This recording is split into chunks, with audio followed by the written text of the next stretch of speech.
Hafa and good evening, Guam. Hope you stayed dry today. And logically, we start off tonight's broadcast with news that had every Guamanian, both local and elsewhere in the world, literally glued to their TV sets, riveted to their laptop displays, and inseparable from their mobile devices and their social networks. Tropical Storm Halong is the latest offering Mother Nature's presented to the Marianas region, bringing with it swirling winds and rain, forcing most of your neighbors and government leaders to launch into preparation mode. While Halong made its closest point of approach at around 12 noon, talks now turn to recovery. We bring you special team coverage of how Guam responded to Tropical Storm Halong, beginning with our Krista Paco, who reports from the Joint Information Center in Agana Heights. Tropical Storm Halong was not that long, making its closest point of approach to the island at around 12 this afternoon. Here with me at the Joint Information Center, I have with me Troy Torres to tell me more about the recovery efforts. So what's happening now? Well, Governor Caldwell fully intends on sending the island back into condition of readiness for, that's a state of normalcy by 8 p.m. tonight. Unless something really dramatic happens, the governor will probably make that decision at 8 p.m. And so what that means, what we've been doing here in the Emergency Operations Center and the Joint Information Center is following the governor's directive to transition all of our planning and our resources into recovery mode. We are, and this is something that the island has not experienced in 12 years, where after feeling some really strong, damaging and destructive winds and rains, there is this period of recovery where we make sure that everybody in the community is okay. And so he has these three goals. Number one, that everybody is able to go back to a safe and secure home. So that means making sure that the people who went to the shelters are coming home to homes that have roofs and that were not terribly damaged. Second is to make sure that the utilities are up and running and that the government of Guam reopens. And as of the briefing I got from the Chief of Staff earlier today, GovGuam will be open tomorrow morning for business. And the third and most important, or the third and the final piece of this of his goals is to lead the effort for Guam to bounce back from this and get the message out there that Guam is open for business and that the island is unscathed by a natural disaster like this. Overall, I kind of heard a little bit of you guys' briefing that, you know, the island was particularly safe. We had more people on the street. I mean, not more people on the street, but more safety officials on the street, and there was no reports of looting or anything like that. Can you clarify that? Or? Yeah, I think what has happened is over the past few weeks, there have been, I suppose you can call them opportunities for the people of Guam to brush up on readiness for a typhoon, and we haven't had one. We hadn't had a big one since 2002, and so it was a bit risky and a bit of a challenge to come into something like this without knowing whether after 12 years, you know, maybe we've gotten rusty as a community, but we haven't.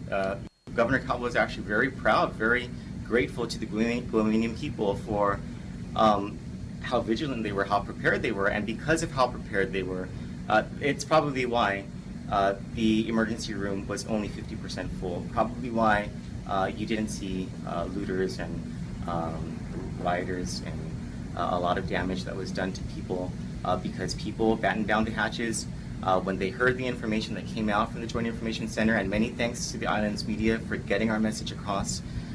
They did things like they put up their shutters and they took items out of their yard and they went to gas their cars and got their emergency shelter kit ready. And so everyone did just a great job, and I think that's what Wanda did. Anything else you'd like to add? No. Thanks so much, Troy. Back to you in studio. Now, Crystal adds that GovGuam and Joint Region Marianas are working closely and coordinating to return to condition of readiness for simultaneously. All right, now many island residents had to ride out the storm in one of the 6 emergency shelters that were opened early this morning. With that angle is Jolene Tovis.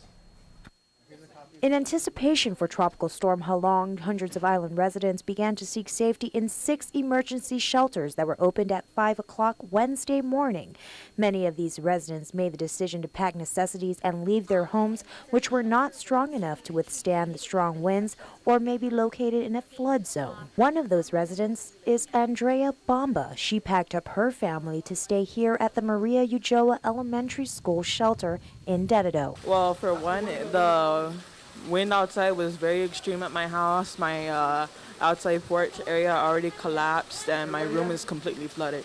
Emergency shelters were opened in the north. They included Machinano Elementary, Estumbo Elementary, and Maria Ujoa Elementary. For residents living in central Guam, George Washington High School was designated as an emergency shelter. And in the south, Talafofo Elementary and Harry S. Truman accepted shelterees. Ramsey Mazawa and his family of 12 sought shelter at Machinano Elementary. It wasn't me that I decided, but I just followed my auntie and uncle because they were worried about their kids and safety. If the wind just blew the roof off and care about these kids if they get hurt. As island residents sought a safe haven, the shelter employees such as Maria Ujoa shelter manager Patrick Egreby say things ran smoothly. Well, the families understand that this, of course, is not a permanent situation. This is something that they're going to adjust. What we have them is they're sitting in a room, they're sharing a classroom with other families, and so they're being very accommodating to each other. They're respecting each other as they're enduring the storm together. So far, everything is smooth. We've had the support of different law enforcement. We have our school attendance officer present to assist. We also have 2 GPD CAPE officers here to help provide the additional security. And so that's reassuring for us as the shelter employees. As for those who sought shelter, the experience brought relief. Bamba says she felt safer and a sense of calm, while Mazawa says the experience was very good and shelter employees helpful. I'm here at Machinano, one of the 6 emergency shelters throughout the island. Machinano did reach full capacity today with over 100 individuals seeking safety here at the school. Now, even though the closest point of approach has already passed, those who have sought shelter will not be asked to leave until the all clear is given. Reporting for Guam's News Network, I'm Jolene Toves.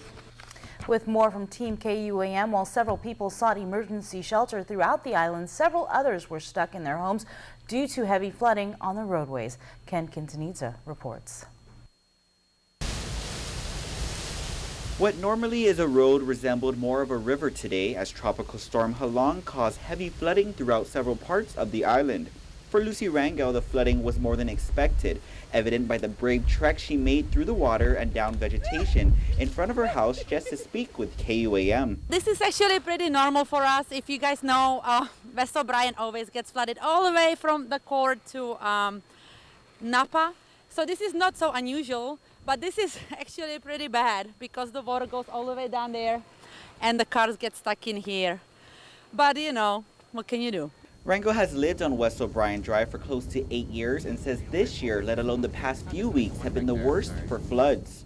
Our cars, unfortunately, cannot make it, so we have to move them on the other side of the parking lot. We cannot even have them by our house. So basically you're stuck in your house for the time being? Yes, unless you have a boat, then you can make it out of here. Along with West O'Brien Drive, several other areas were reportedly deemed impassable due to flooding and down vegetation, such as Route 4 in Maritzo, Route 6 in Pidi by Veterans Cemetery, several areas along Route 1 including the Kmart intersection in Upper Tumon and Salisbury Street in Derido, and Route 10A near the airport. And what's normally flooded with visitors instead were pools of water throughout Pleasure Island. We even saw some motorists trapped or slowly making their drive through Tumon. Despite being advised to stay off the road, several motorists still made their way through several heavily flooded areas, from Hagåtña to Tumon to here on Hamburger Road in Harmon. But for pros like Rangel, while it's an unfortunate situation, she says her family, along with others in the area, not only expect the floods, but make preparations for their homes. I'm pretty sure everybody in this area, they know what's coming. So we're all ready. We all have our sandbags. We all tape our doors and we just, ride it out.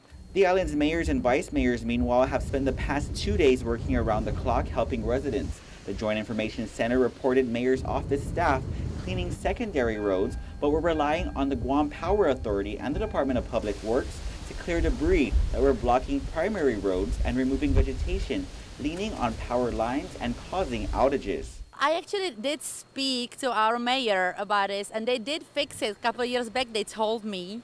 And there's not much you can do because this is a sea level, so even if you fix the piping, the water has nowhere to go. So this is pretty much the status quo forever. Reporting for Guam's News Network, I'm Ken Quintaniza. All right, now everybody, we do have a special contributor to our very special team coverage. That would be you out there, because earlier today we asked via Facebook and Instagram and Twitter for you, our fellow Guamanians, to post and share photos of how you and your family were weathering the tropical storm. Here now is Jonah Goncharfers with the details.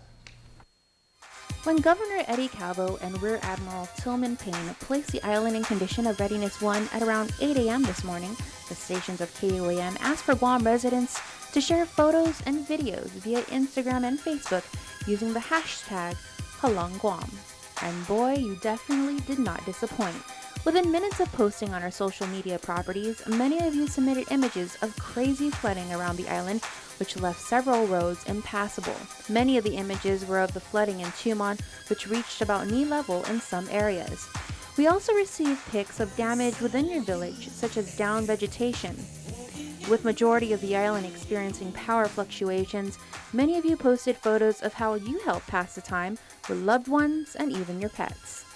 And of course, we can't forget about the food.